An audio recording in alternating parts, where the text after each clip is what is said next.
जय श्री राम सभी को। आशा करते हैं आपको पुरानी क्लास पसंद आई होगी। तो अपन आज नेक्स्ट पढ़ेंगे कि पैथोलॉजी का जो फर्स्ट यूनिट है आपके यूरिन एनालिसिस।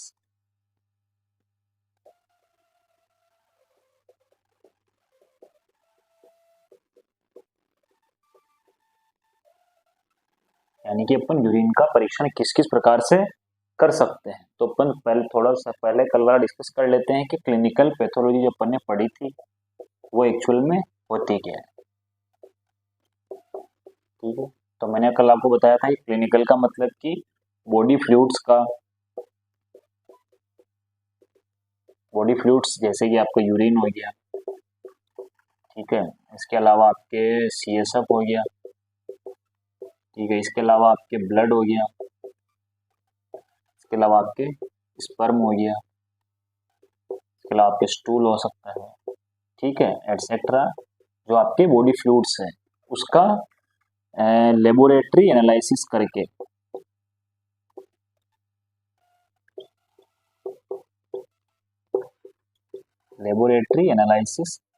अब लेबोरेटरी में आप वेरियस एनालिसिस कर सकते हैं। ठीक है, माइक्रोस्कोपी से भी आप देख सकते हैं, माइक्रोस्कोप से आप देख सकते हैं, उसका केमिकल रिएक्शन करवा के आप उसमें चेक कर सकते हैं, उसके कलर देख सकते हैं, उसकी स्मेल कैसी आ रही है, उसका पीएच क्या है, वो सब चेक करके आप उसमें पता लगा सकते हैं। फिर लेबोरेटरी एनालिसिस करके आप क्या करेंगे, डिजीज का पता लगाना।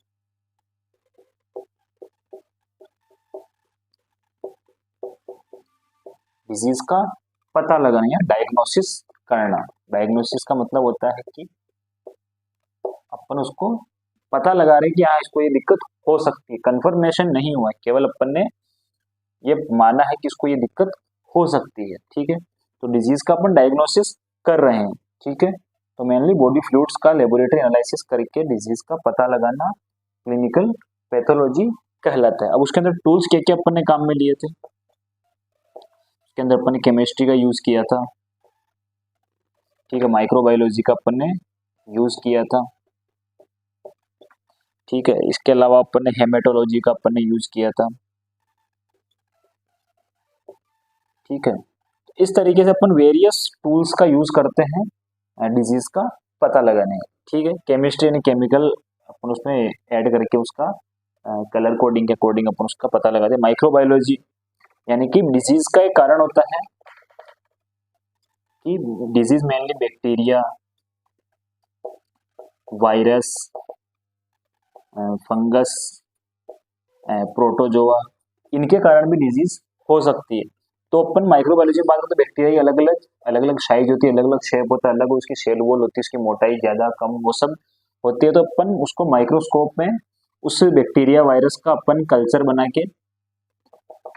के उसको अपन माइक्रोस्कोप में देख सकते हैं कि ठीक है, अपन माइक्रोस्कोप के अंदर उसकी स्ट्रक्चर को देख के पता लगा सकते हैं कि हाँ इसके अंदर ये स्ट्रक्चर आपको दिखाई दे रहा है, तो पर्टिकुलर बैक्टीरिया पर्टिकुलर स्ट्रक्चर लेके चलता है। उसके अंदर कौन कौन से ऑर्गेनल्स आपको देखने को मिल रहे हैं, उसके अंदर डीएनए देखने को मिल रहा है। अब डीएनए भी कैसा दिख रहा है, फिर आरएनए देखने को मिल रहा है नहीं मिल रहा है, उसमें राइबोसोम है या नहीं है, न्यूक्लियस है या नहीं, उसके अकॉर्डिंग अपन उसको पता लगा सकते हैं। आप सेकेंड ईयर में जब आपकी माइक्रोबायोलॉजी आएगी तो उसमें आप पढ़ोगे कि अलग अलग बैक्टीरिया, अलग अलग वायरस की क्या क्या शेप होती है, क्या क्या स्ट्रक्चर होती है, उसके अकॉर्डिंग अपन इसमें पता लगा सकते हैं। ठीक है, तो आई होप आपको ये समझ में आया होगा क्लिनिकल पैथोलॉजी मेनली अपन करते क्या है। तो मेनली अपन क्लिनिकल पैथोलॉजी के अंदर यूरिन का, सीएसएफ, ब्लड, स्पर्म, स्टूल आदि का अपन एनालिसिस करते हैं। तो अपन इसमें फर्स्ट अपन बात करेंगे कि यूरिन का एनालिसिस अपन किस किस प्रकार से कर सकते हैं। ठीक है, तो मेनली जब अपन यूरिन एनालिसिस की बात करें तो सबसे पहले अपने को ये पता होना चाहिए कि यूरिन मेनली बनता कैसे है। तो जब आपको पता होगा यूरिन बनता कैसे है तो फिर आप उसमें आपको इजी रहेगा कि एनालिसिस किस किस प्रकार से कर सकते हैं। ठीक है, तो अपन यूरिन फॉर्मेशन में फर्स्ट बात करें तो यूरिन एनालिसिस फर्स्ट बात हम यूरिन फॉर्मेशन, यूरिन का फॉर्मेशन आखिर होता कहाँ पे, यूरिन की क्या क्या स्पेसिफिक चीज़ें होती है कि यूरिन क्या मेनली कलर क्या होता है, उसकी पीएच क्या होती है, स्पेसिफिक ग्रेविटी क्या होती है। ठीक है, वो सब चीज़ें अपन इसमें डिस्कस करेंगे। तो मेनली यूरिन फॉर्मेशन मेनली कहाँ पे होता है? जो आपकी किडनी है, ठीक है। तो जो आपकी किडनी के अंदर क्या होता है? नेफ्रॉन, ठीक है, नेफ्रॉन होता है।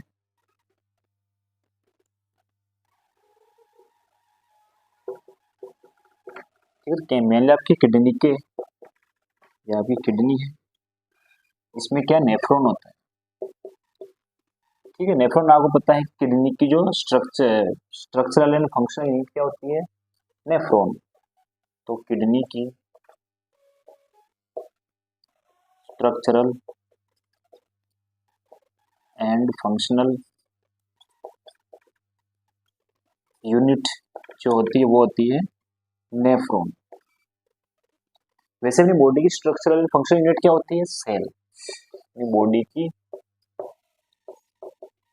स्ट्रक्चरल एंड फंक्शनल यूनिट जो होती है वो होती है सेल।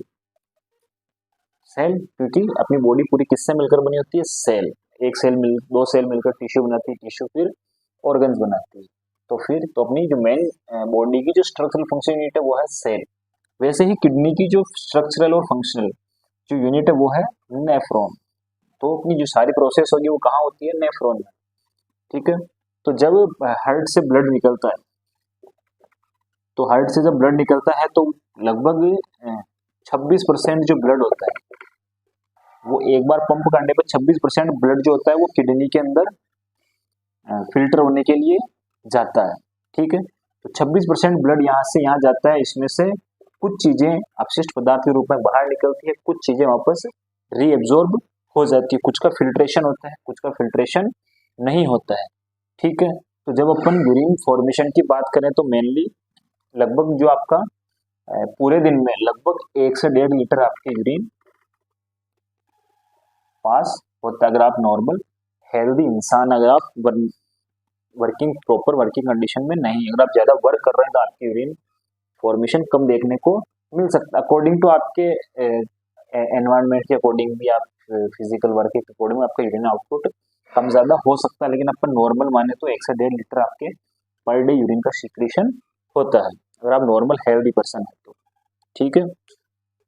अब अपन आगे बात करें तो यूरिन का फॉर्मेशन, अब आपको बताया मैंने, किडनी के अंदर जो नेफ्रॉन होता है वहां पे फिल्ट्रेशन की प्रोसेस होती है, रीएब्जॉर्प्शन की प्रोसेस और सीक्रेशन की प्रोसेस होती है, तो वहां पे आपको यूरिन फॉर्मेशन देखने को मिलता है।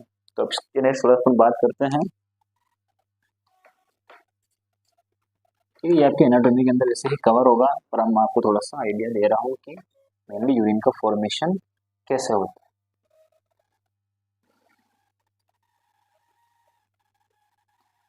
ठीक है। तो अपन यूरिन फॉर्मेशन की बात करें तो मेनली 3 प्रोसेस होती है, 3 प्रोसेस के द्वारा 3 प्रोसेस होती है। आपकी जो किडनी होती है उसमें नेफ्रॉन होता है, उसके अंदर आपकी मेनली 3 प्रोसेस देखने को मिलती है। फर्स्ट होती है ग्लोमेरुलर फिल्ट्रेशन,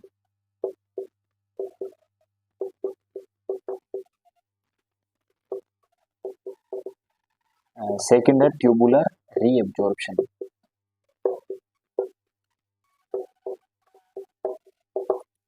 और तीसरा है ट्यूबुलर सिक्रीशन, ठीक है। मेनली 3 प्रोसेस होती है, पहला ग्लोमेरुलस के अंदर फिल्ट्रेशन आपको देखने को मिलेगा, फिर ट्यूबुलर के अंदर आपको रीएब्जॉर्प्शन की प्रक्रिया देखने को मिलेगी, और फिर आपको ट्यूबुलर के अंदर ही सिक्रीशन की प्रोसेस भी देखने को मिलेगी। तो मेनली ग्लोमेरुलर फिल्ट्रेशन होता है क्या है? तो सबसे पहले ग्लोमेरुलस की बात है तो ग्लोमेरुलस एनवी होता है क्या है, ठीक है। तो आप जानते ये होता है बोमेन कैप्सूल, इसको अपन बोलते हैं बोमेन कैप्सूल। इसके अंदर क्या होता है, यहाँ पे स्पेस होती है, तो यहाँ पे क्या है कि आर्टरीज आती है, ठीक है, एक बड़ी सी आर्टरीज आती है, तो यहाँ पे क्या होता है छोटी छोटी ब्रांच के अंदर डिवाइड हो जाती है, डिवाइड ब्रांच के अंदर डिवाइड होती है, ब्रांच के अंदर ही आगे निकलती है। तो जो यहाँ पे ये जो गुच्छा बन रहा है इसको अपन बोलते हैं ग्लोमेरुलस, ठीक है। जैसे ये आर्टरी यहाँ से आई तो ये अलग अलग वेरियस पार्ट में डिवाइड हो गई, फिर ये आगे जाके वापस एक वेन के अंदर ये कन्वर्ट हो जाती है। इस तरीके से ये जो चीज बनी है, यानी कि अब अगर ये आर्टरी पूरी की पूरी उसके अंदर अंदर जाएगी तो वो प्रॉपर तरीके से फिल्ट्रेशन रीएब्जॉर्प्शन प्रक्रिया नहीं कर पाएगी। इसको इनिशिएट करने के लिए क्या होता है, यहाँ पे आर्टरी जाके वो अलग अलग छोटी छोटी ब्रांच में डिवाइड हो जाती है। ठीक है, छोटी छोटी कैपिलरीज के अंदर ये डिवाइड हो जाती है। तो जब ये डिवाइड होती है तो इस चीज को अपन बोलते हैं ग्लोमेरुलस। ठीक है, मेरुलस। ठीक है, तो ग्लोमेरुलस के अंदर ही आपको फिल्ट्रेशन देखने को मिलता है। तो इस चीज को अपन बोलते हैं ग्लोमेरुलर फिल्ट्रेशन। ठीक है, तो ग्लोमेरुलस के अंदर आपके लगभग लगभग लगभग सारी चीजें फिल्टर हो जाती, केवल जो आपका प्लाज्मा प्रोटीन होता है,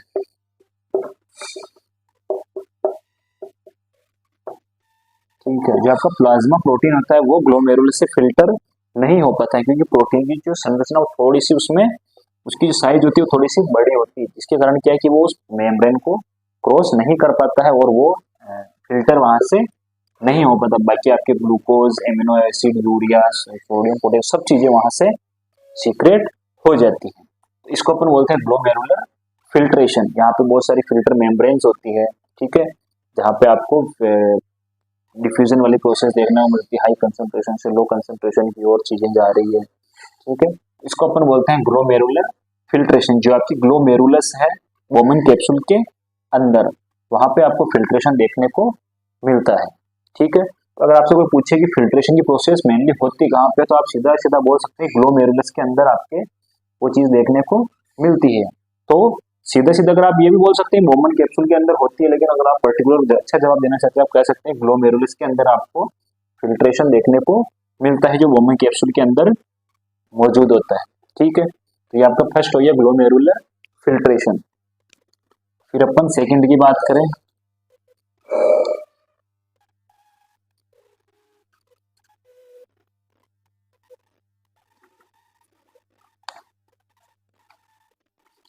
फिर अपन सेकंड की बात करें तो सेकंड है ट्यूबुलर रीएब्जॉर्प्शन। ठीक है, तो सेकंड है आपका ट्यूबुलर रीएब्जॉर्प्शन। अब आपको पता ही चला रीएब्जॉर्प्शन का मतलब क्या होता है। री यानी एब्जॉर्ब यानी वापस, रीएब्जॉर्प्शन यानी वापस उसका एब्जॉर्प्शन हो जाता है, क्योंकि कुछ चीजें क्या होती है बॉडी के लिए इंपॉर्टेंट होती है, तो उन चीजों का क्या होता है कि वहां पे वापस एब्जॉर्प्शन हो जाता है। ठीक है, तो ग्लोमेरुलस के अंदर आपका फिल्ट्रेशन हुआ, ग्लोमेरुलस में आपका फिल्ट्रेशन हुआ, फिर जो आपका ट्यूबुल्स आ रही है उसके अंदर आपका रीएब्जॉर्प्शन होता है। ठीक है, तो कुछ चीजें होती है। ठीक है, तो सम पार्ट का क्या होता है वहां पे, जैसे ग्लूकोज है, एमाइनो एसिड है। ठीक है, ग्लूकोज है, एमाइनो एसिड है, इनका क्या होता है कि वापस जैसे वाटर है, ठीक है, ग्लूकोज है, एमाइनो एसिड है, वाटर है। ठीक है, इसके अलावा इलेक्ट्रोलाइट्स है, इनका क्या होता है कि वापस रीएब्जॉर्प्शन हो जाता है। ठीक है, अगर आप नॉर्मल नॉन वर्किंग कंडीशन में बैठे हैं तो आपका वाटर जो होगा वो इतना एब्जॉर्ब नहीं होता है, लेकिन कुछ कुछ कंडीशन में क्या होता है कि आप जैसे हार्ड वर्क कर रहे हैं, अगर आप वर्किंग कंडीशन में हैं, अगर आप वर्किंग कंडीशन में तो क्या होगा कि आपको बॉडी को क्या होता है वाटर की रिक्वायरमेंट ज्यादा होती है। तो बॉडी की रिक्वायरमेंट ज्यादा होगी तो क्या होगा कि अपन जैसे पानी पी रहे हैं तो वो फिल्ट्रेशन के लिए वहां पे गया, वहां से वो फिल्टर तो हो गया, लेकिन आपकी बॉडी ने क्या मैसेज किया कि मेरे को वाटर की जरूरत और वापस ज्यादा है, तो क्या करेगा बॉडी यहाँ से ट्यूबुलर के अंदर से वापस वाटर को रीएब्जॉर्ब कर लेगी। और अगर आपको जरूरत नहीं है तो वाटर को क्या होगा वो ब्लैडर के अंदर आगे पास कर देगी, जिससे आपका यूरिन फॉर्म होगा। तो आपकी कंडीशन के ऊपर जो वाटर होता है उसका एब्जॉर्प्शन कंडीशन के ऊपर डिपेंड होता है कि अगर आप वर्किंग कंडीशन में है तो आपका वाटर का एब्जॉर्प्शन ज्यादा होगा, आप नॉन वर्किंग कंडीशन में तो आपका वाटर का एब्जॉर्प्शन थोड़ा कम होगा, तो आपको यूरिन फॉर्मेशन वहां पे ज्यादा देखने को मिलेगा। ठीक है, इसके अलावा जो आपके इलेक्ट्रोलाइट्स सोडियम, पोटेशियम, कैल्शियम, इनका क्या होता है वापस रीएब्जॉर्प्शन हो जाता है, क्योंकि ये बॉडी के लिए बहुत इनिशियल चीजें हैं। ठीक है, तो इनका वापस आपको रीएब्जॉर्प्शन जो आपका ट्यूबुलर पोर्शन है उसके अंदर आपको रीएब्जॉर्प्शन देखने को मिलेगा। तो आपको समझ में आया होगा ट्यूबुलर रीएब्जॉर्प्शन क्या होता है कि जो आपकी ट्यूबुल्स है नेफ्रॉन की उसके अंदर आपको वहां पे ग्लूकोज, एमिनो एसिड, वाटर और इलेक्ट्रोलाइट्स का वापस रीएब्जॉर्प्शन देखने को मिलता है। फिर अपन थर्ड की बात करें तो ट्यूबुलर सीक्रेशन।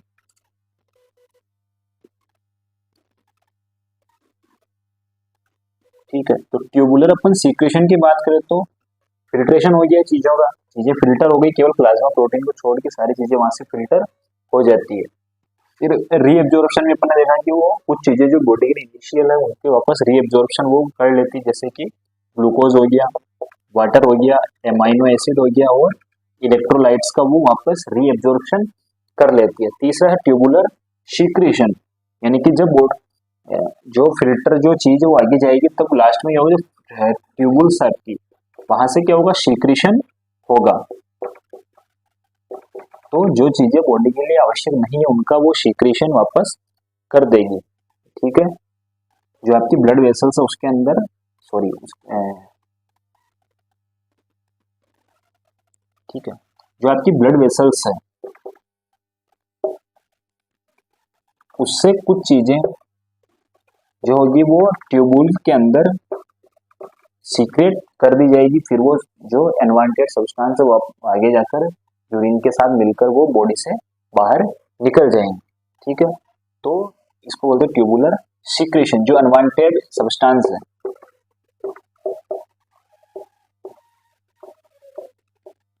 जो अनवांटेड सब्सटेंस है उनका वापस बॉडी से सीक्रेशन हो जाता है, इसको अपन बोलते हैं ट्यूबुलर सीक्रेशन। तो मैंने आपको तीनों चीजें समझ में आएगी कि तीनों चीजें होती क्या है। ठीक है, तो पहले अपन बात करें वापस इसको रिवाइज कर लेते हैं फटाफट से, फिर अपन आगे बढ़ते हैं। जल्दी जल्दी से आप रिकॉल करेंगे आप खुद भी इसको, फिर अपन आगे बढ़ेंगे।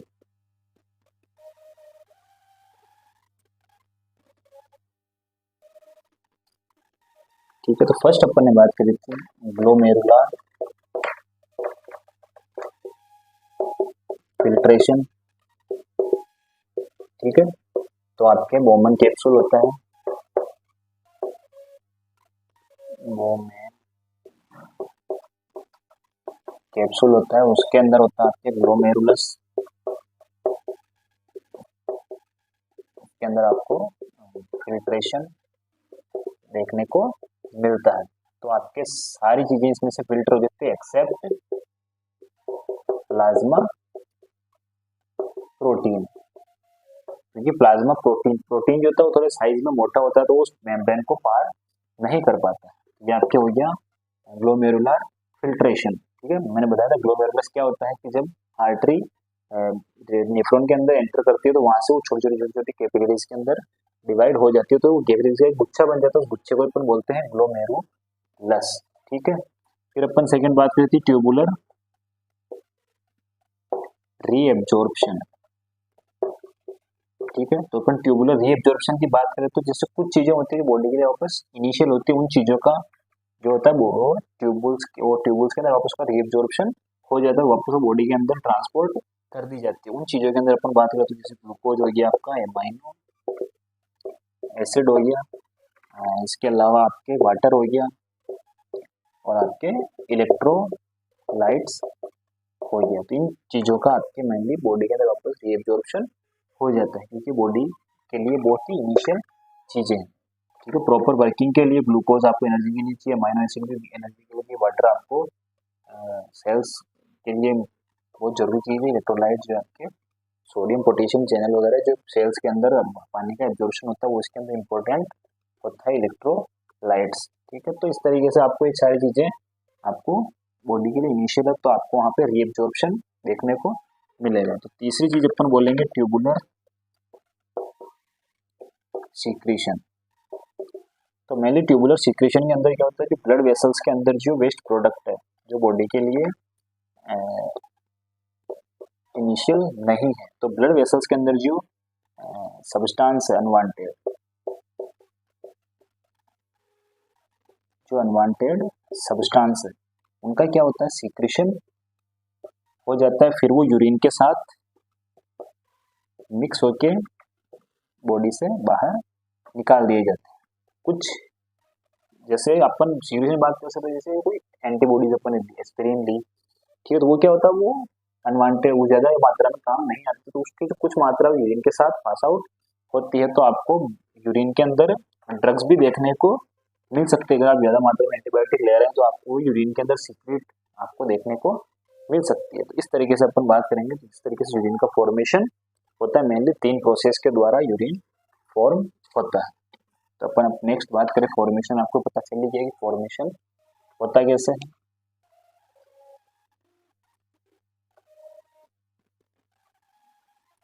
फिर अपन मेनली यूरिन की बात करें तो urine mainly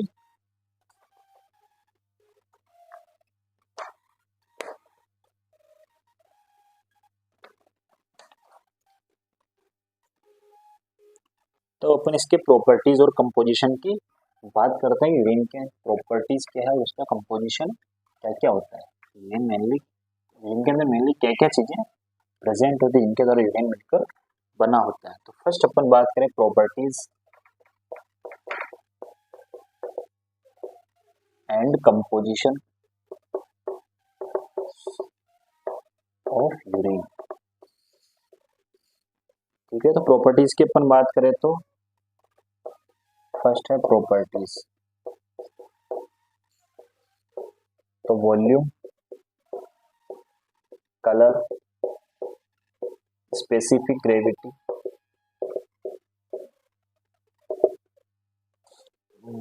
volume, colour, specific gravity और इसके अलावा अपन बात करें तो ऑर्डर, और ऑर्डर की अपन बात करें तो इसकी रिएक्शन। ठीक है, तो पहले अपन 5 चीजों की बात करते हैं।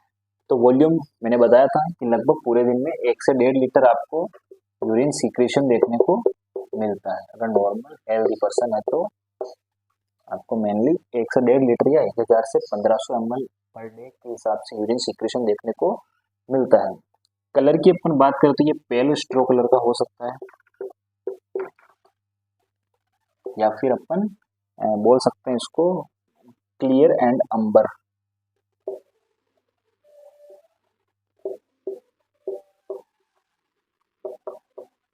ठीक है, क्लियर और अंबर कलर में हो सकता है क्योंकि पेल स्ट्रो भी हो सकता है, या फिर क्लियर एंड अंबर कलर भी इसको अपन बोल सकते हैं क्योंकि इसके अंदर यूरोबिलिन मौजूद होता है जो उसके अंदर हल्का सा पीलापन जनरेट करने में अपनी सहायता प्रदान करता है, जो यूरोबिलिन होता है।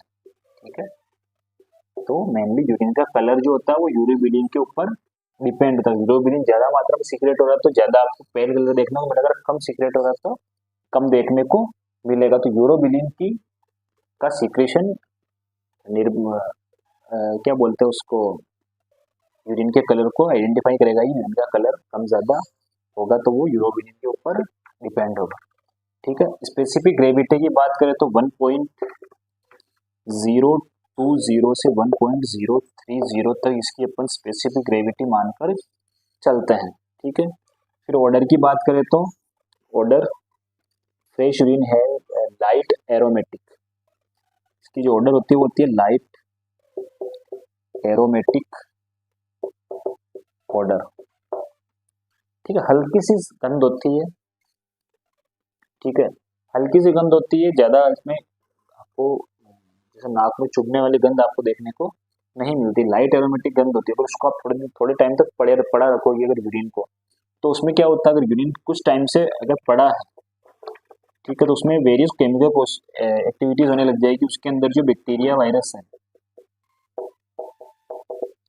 बैक्टीरिया वायरस वो अपनी ग्रोथ को बढ़ाएंगे, और ग्रोथ बढ़ाएंगे तो वहां पे आपको स्मेल देखने को मिल सकती है।